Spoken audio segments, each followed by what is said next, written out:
Hello, everyone. My name is Caitlyn McCain, and welcome to Creative Conversations, an interview series that introduces our audiences to the creative teams behind New York City Children's Theater's original productions. Today, I'm here with the creative team behind NYCCT's newest musical, Dory Fantasmagory. Let's meet our team. Hi, my name is Barbara Zinn Krieger. I'm the artistic director and founder of New York City Children's Theater, and my pronouns are she and her. Hi there, my name is Sara Wordsworth. I'm the lyricist and the co-librettist of Dory Fantasmagory, the musical, and my pronouns are also she, her. I'm Russ Kaplan. I'm the composer and other co-librettist of the show, and I go with he and him. And I'm Michelle Tattenbaum. I'm the director, and my pronouns are she and her. Hi, I'm Abby Hanlon. I'm the author and illustrator of the Dory Fantasmagory series, and I use she and her. We are so excited to be here today. So Dory, as Abby said, is based off the incredible chapter book series, Dory Fantasmagory, and we're so excited to have Abby here with us today. Our show opens on March 20th at Theater Row in New York City. But this show was actually set to open in March of 2020. Now, unfortunately, COVID hit and we had to postpone, but this story of Dory Fantasmagory is simply too good to let go. So we have all been anxiously awaiting for the time to come when we can share Dory with all of you. We are honored to have Abby here with us today, along with the incredible team that brought Dory to life on stage. So Abby, I want to start with you and ask, what was your inspiration for writing Dory Fantasmagory? Well, I have twins who just turned 15, but when I wrote the first storybook, they were 5 years old. And I had spent a lot of time at home observing them playing with each other.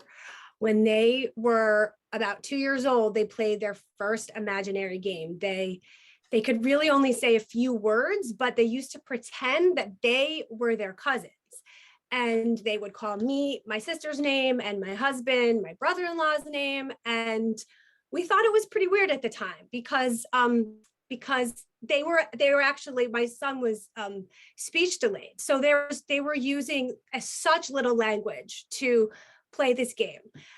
So as they got older, their imaginary games expanded in every possible direction. There were all these monsters that lived in our house, and there were wars, and there were calamities happening to them constantly. And they never wanted to leave the house. They just wanted to stay home and play in their pajamas. And I think that was because home was where they could play. And where they could play, they were in control. And I was fascinated by how their imaginary world seemed just as tangible to them as what was actually happening in our house. So we have a good friend who is a conservation biologist, and he works for the Wildlife Conservation Society. And he had just come home from tagging tigers in Siberia. And my kids, I know, coolest job ever. And my kids heard him talking about how he shoots them with sleeping darts. And so after that, sleeping darts featured prominently in all of the games. And that's kind of how Dory started, with, our hero shooting her imaginary villain with a sleeping dart. So Everything you just... yeah, that's one of many different ways I could have answered the question. But wow, I would love to pass it on to the next. Amazing. Oh my gosh, Abby, everything you said it's in the script. It's amazing. I love it. So it should have a title underneath it, inspired by true events. Yep. Yep. So Abby, when you heard that your book was going to be adapted into a musical, what did you think about that? When you were writing, did you ever imagine that story unfolding on stage? No, not at all, because I couldn't even imagine anyone reading the book. For a book, because when you're working on a book, you just You just, put your head down and work hard, and that's all you think about. But so it is kind of ironic that for a book about imagination, I had very little imagination about how this book could have a life without me. So I think what's really exciting is that I have an amazing fan base of little kids, and I am so excited for the musical, mostly because this feels like such a gift to those kids who love Dory so much. And I haven't been able to make books fast enough for them. So I know this musical is going to bring them so much happiness. Oh, well, we're so excited to share it with them and to watch Dory come to life and watch them watch Dory come to life. So Barbara, what drew you to this story? When did you know that NYCCT wanted to bring this story to life? Well, there's two things. I have two answers to that question. First of all of the above that Abby said about the book, I read and said, oh my God, this is us. This is what we do.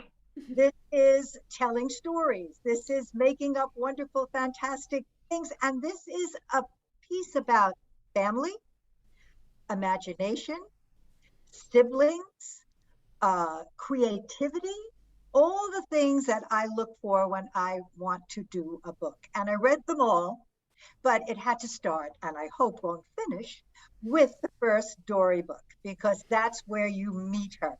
And then the second reason that I wanted to do this so much is because of Russ and Sara.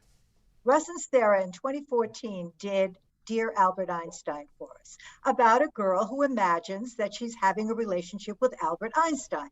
And I said, and I have been looking for something for them since that time. I've got to find another book for Russ and Sara. And it's got to be the kind of thing that they're going to go, oh yeah, oh absolutely, I'm going to do this. As soon as I saw this book, I said, this is the one, gave it to them. They said, oh yeah, I want to do it. And we were off and running.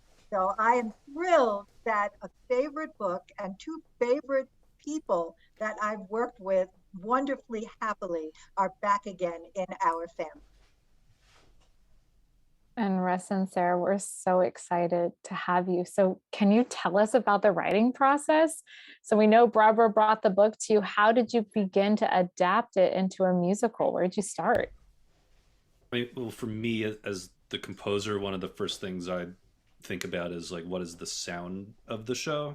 Just what genre-wise, I guess, or just what's Dory's music like? What's the music like that's in her head and in the world of all these characters? And I'm a big jazz guy. Like I like every kind of music, but that's my favorite. And there's a lot. I think when I think of like the most classic kids entertainment, I immediately just think of Peanuts. Like just Vince Guaraldi's jazz soundtrack is like, that's classic kids music to me, even if those aren't songs with words.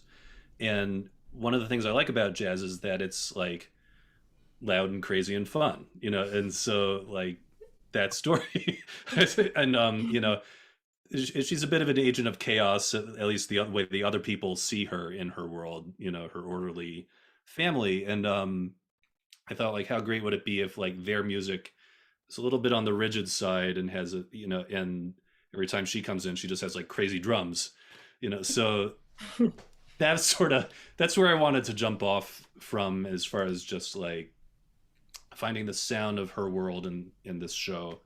And NYCCT was, I was very lucky that they were willing to indulge that approach to things. And so that's where I started from a musical standpoint. And then Sara, do you want to? Yeah, I think that it's, other writing? not a small part of the story that Russ and I both have little girls, and they were born 10 days apart, coincidentally. And at the time when Barbara handed us the book and said, would you consider this? They were 5, going on 6, maybe, like close to 6. And both of our girls picked up the book and became obsessed with it. And, individually in our own homes, we're acting it out. And they were, they immediately adopted Dory's world. So I would say for the writing process for Russ and I, we've written together almost 20 years now, I would say. And, so our process sort of like goes similarly with each one, but this one, our kids were involved because we would start every session sitting down to write, like, what did your kid do today? What did your kid do today? And it was just getting into that mindset of kids just Dory's age. And so it was so great. And, and when Russ, when we talked about the music together and what would her style be, it didn't take much to convince me that jazz would be a great musical metaphor for Dory and how to me, jazz doesn't always make sense. It's, it has extremes in it. I do remember a day many years ago when you said, Russ, tell me how to listen to jazz. How to listen to jazz. Right. And, I think that when he pitched this idea to me about Dory just kind of running through the room with her riffs and her energy, it was the energy of it that I really liked and thought and felt like Dory. So we always come from a very musical standpoint in the beginning when we sit down to write a musical. And then of course, we try to remain very faithful to the words on the page, and it just begins with about 6,000 readings of that book, and us really taking it in, and you start to pick out the moments that are writing itself as a lyric. So I'm very grateful to Abby for her wonderful words that just kind of leapt off the page and started to organize themselves into great song hooks and things like that. So that's how we began. Incredible. So with all of these words that leapt off the page, do you have a favorite song or scene in the musical? Oh, I sure do. I mean, I like a lot of it. But my favorite song is her song, Maybe I'm a Baby.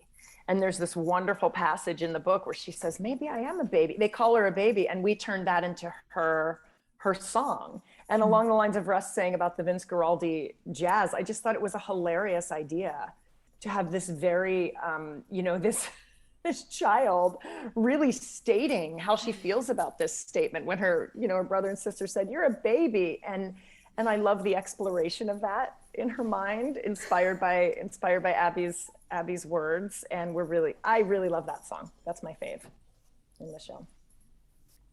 Yeah, I would agree with that. I've also, but my daughter is a big fan of Poison Soup, so I in turn have become I like Poison Soup a lot as well. I'm just gonna say the title of it, though. I don't think it needs much explanation. I like the fairy godmother. I like Mr. Nuggy so much. Yeah. Banana. I just think that's hilarious. Fabulous. Michelle, I'm going to come over to you in a moment, but do you have a favorite song? I do. I do have a favorite song, and I love the whole score, but the song that's my favorite is my favorite because of how it evolved into a song. So there's this amazing part of the book when Dory thinks that Mrs. Gobblecracker is going to take her away and it's all over, and she launches into, in a book you don't call it a monologue, but I would call it a monologue of all the terrible things that Mrs. Gobblecracker is going to do to her. And then that's what leads her to come up with the idea of giving Mrs. Gobblecracker Cherry.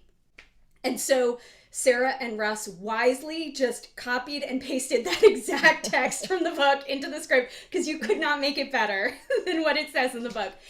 And then one of the things that's funny about a musical and about doing a new musical is you sort of learn all the material, you put it on its feet, you have actors saying the lines and singing.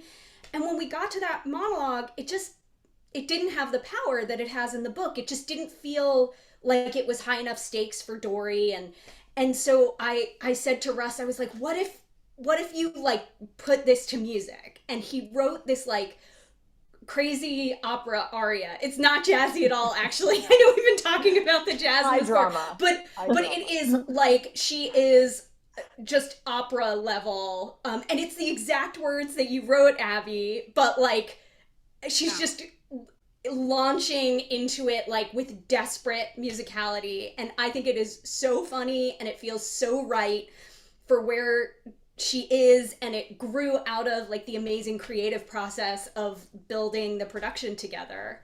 And the actress who plays Dory is just hilarious doing it, and I feel like in we took something amazing that you created and we translated it to the world of musical theater while still, I hope you feel, staying completely true to the essence of Dory. Amazing. So Michelle, you had the pleasure of directing this wild piece. That is so much fun and so much energy. And Dory has a big imagination. So what were some of the joys and challenges to bringing Dory's imagination to life on stage? Well, one of the things that's funny about directing a show is you need to decide whose perspective you're with. So like if someone thinks there are ghosts, then if you see the ghosts on stage, then you believe the worldview of the person who can see the ghosts. But if the person's like, there are ghosts, but you never see the ghosts, then you're like, that person is not doing very well. And you're with the people who don't have the ghosts, who think there are no ghosts. So with Dory, you need to have both. Like Mrs. Gobblecracker needs to come to life. Like she needs to really, really be there. But you also have to feel the incredible pull of the real world and, a world in which there is no Mrs. Gobblecracker, so that you can feel Dory kind of landing in one place and then landing in the other. And both have to be really true to the character. Like she has to really invest in them. And then also the audience has to invest in them. If let's say Dory's imaginative world was so exciting and so amazing and so entertaining, and then the rest of it was less entertaining and less exciting, then when Dory was like, hey, I'm gonna also be part of real life and know what the difference between real and imagination, then it would feel like, Dory, you gave up on the coolest stuff. So you have to find a way for both things to feel different, and then also both to have their power and importance. So I think that's one of the things that we were playing with a lot in the course of our rehearsals, and what we'll keep playing with as we go back into rehearsal. What a challenge, but at least from what I've seen, it's been done beautifully. So turning to the group, so everyone has had some contact with Dory in some way. Either you wrote her, or you wrote her in song, or you directed her. So when writing and crafting that character, what was most important for you about Dory?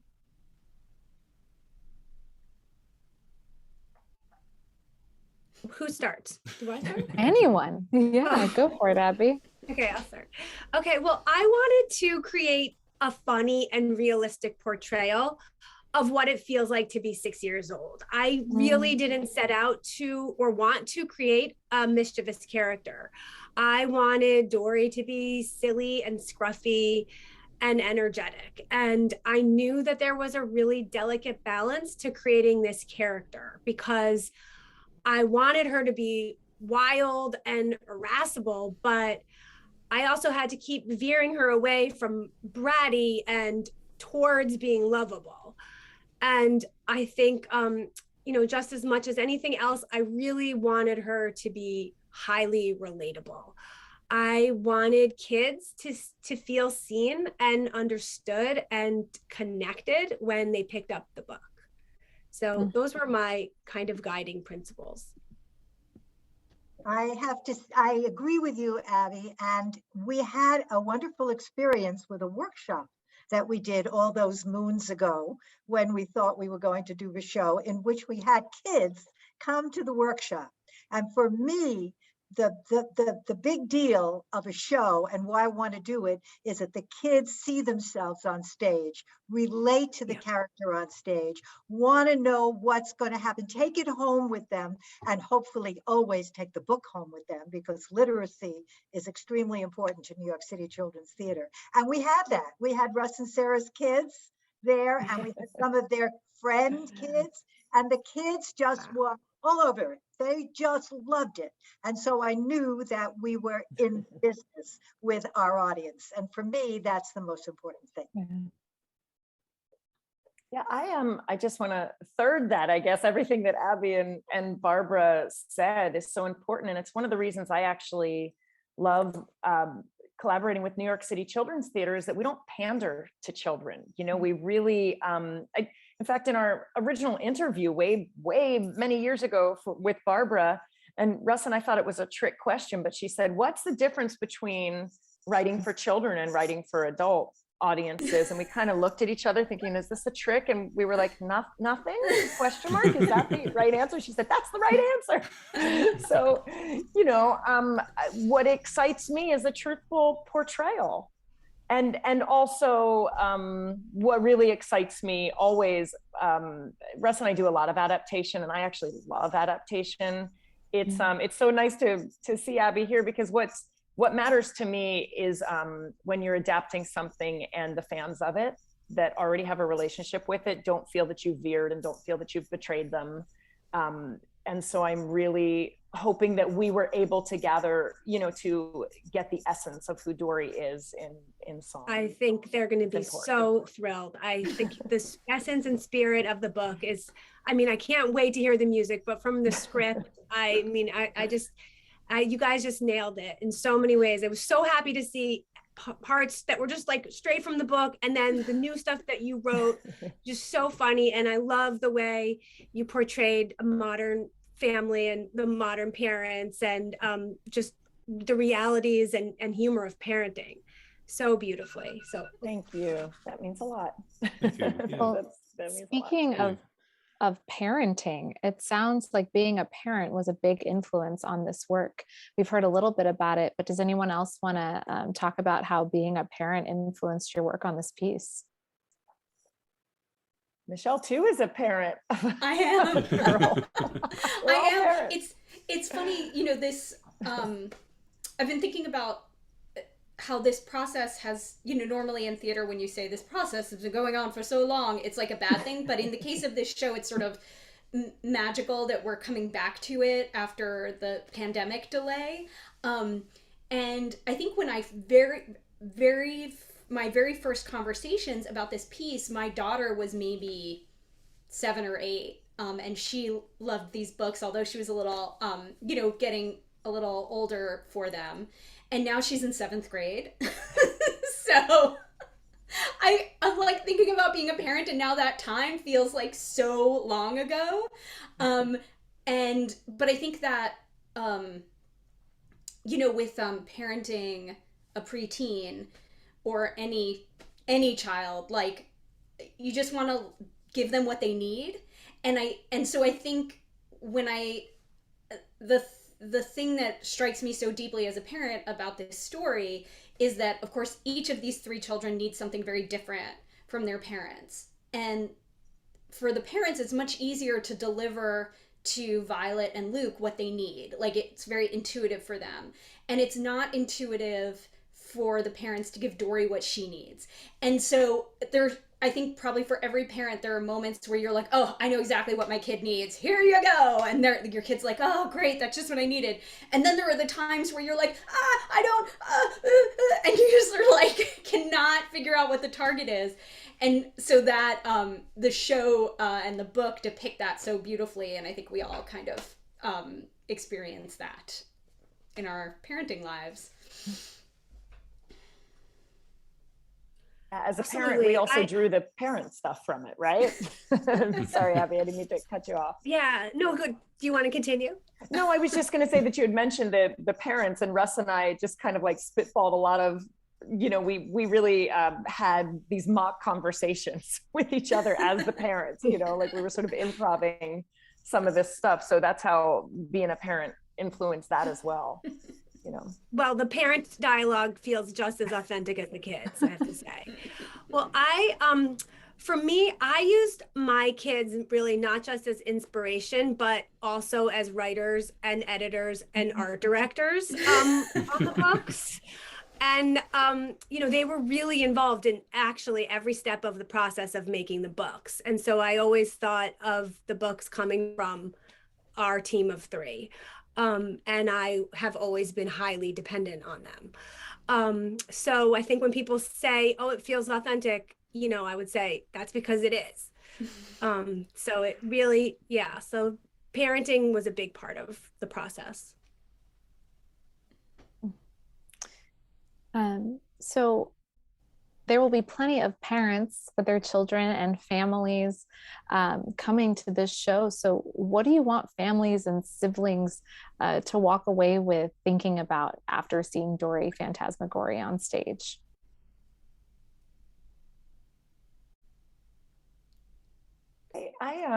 I think it's the value of imagination, not just like the power of it or the fun of it, but I think the value of it is really important, especially in the times we've been living in. You know, when it was really moving when you said, Abby, your kids didn't want to leave the house because they were having so much fun.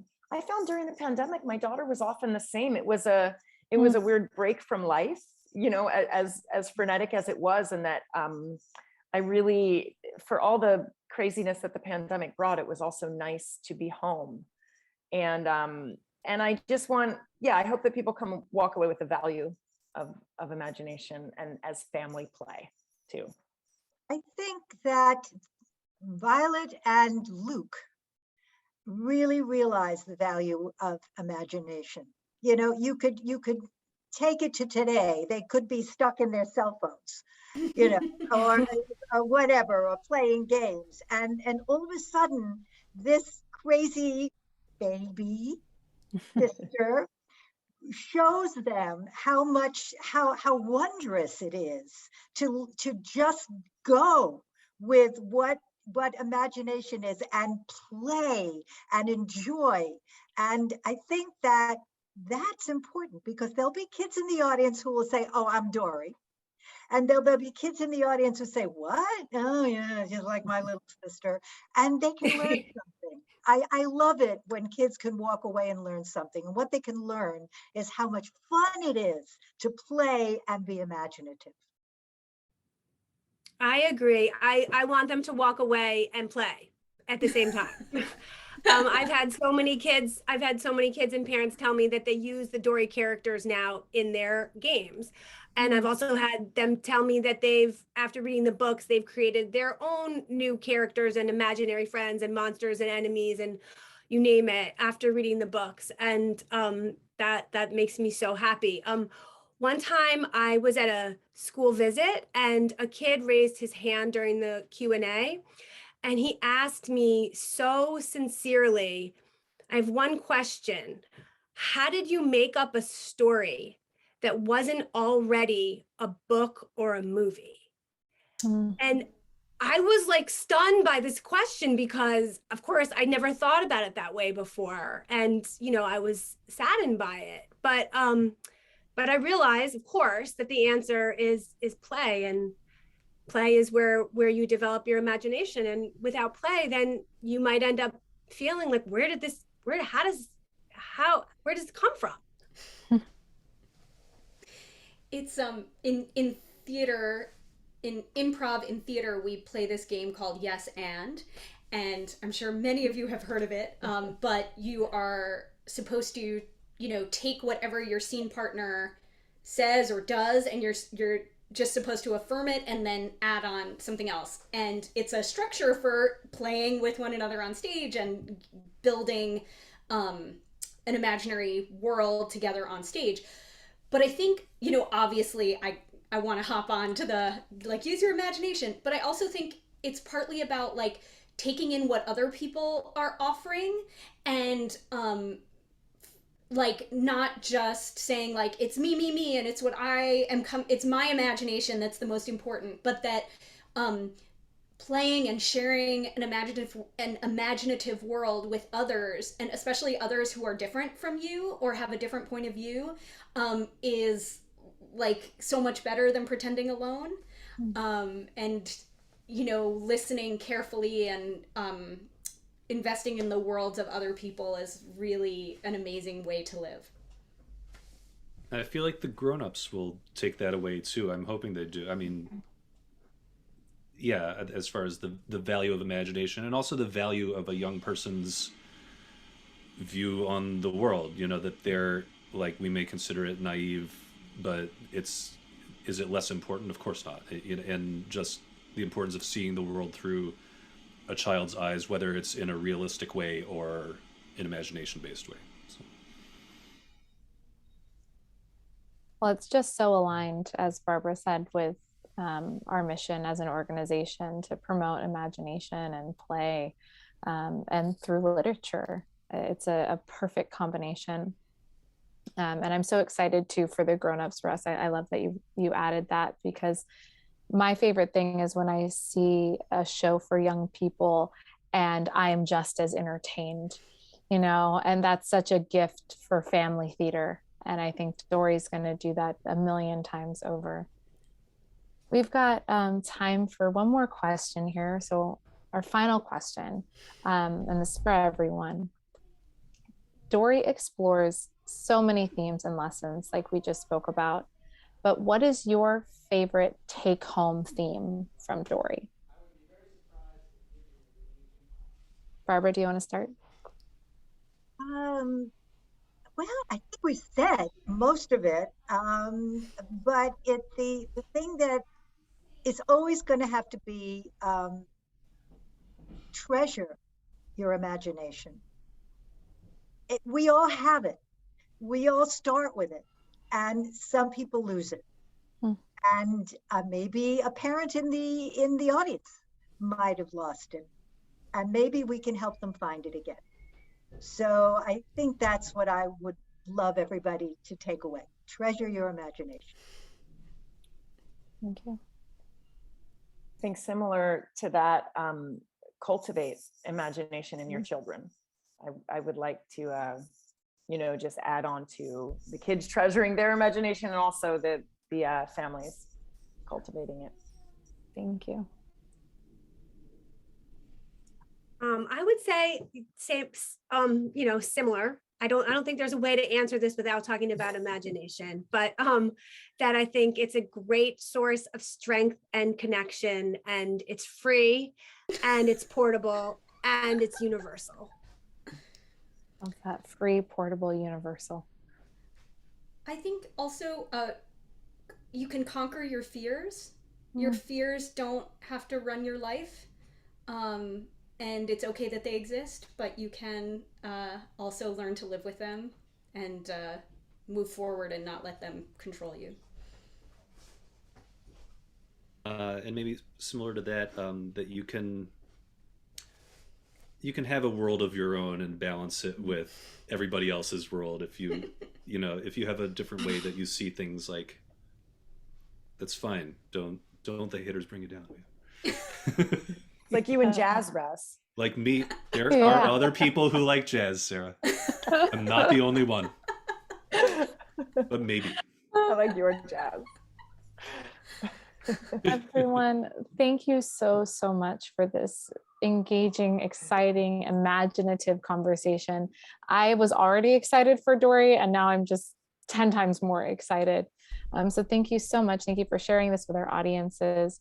And thank you all for watching. We are so excited to share Dory Fantasmagory with you. And we'll see you in the theater in March.